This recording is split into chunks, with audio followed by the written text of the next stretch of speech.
Kaum muslimin dan muslimat rahimani wa rahmakumullah. Dalam beragama penting sekali kita mencontoh Nabi Shallallahu Alaihi Wasallam.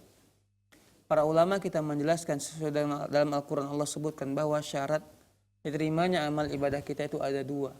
Yang pertama ikhlas, yang kedua sesuai dengan tuntunan Nabi Muhammad Shallallahu Alaihi Wasallam.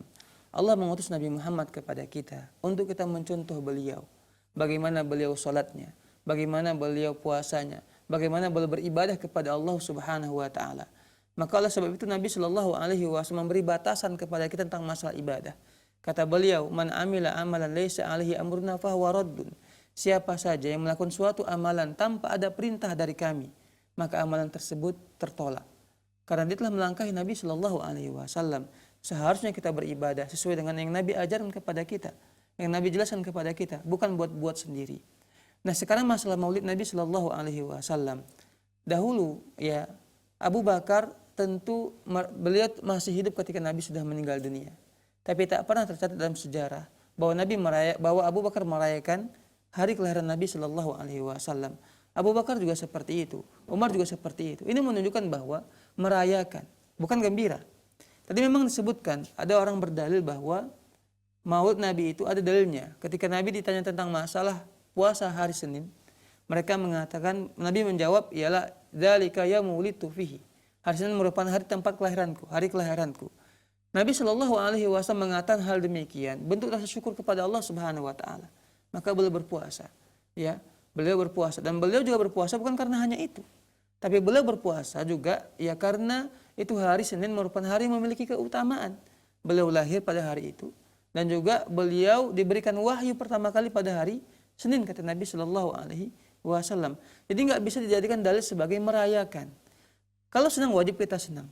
Ada orang begini mengatakan seperti ini.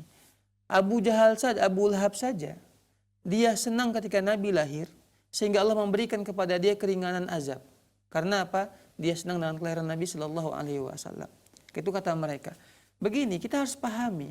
Yang begini tak bisa kita jadikan sebagai dalil. Ya, ketika itu Nabi belum diangkat sebagai Rasul. Abu Lahab juga seorang yang kafir, memusuhi Nabi Shallallahu Alaihi Wasallam. Yang jadi masalah ialah kita memang wajib senang kepada kelahiran Nabi, wajib kita senang kepada gembira dengan kelahiran beliau.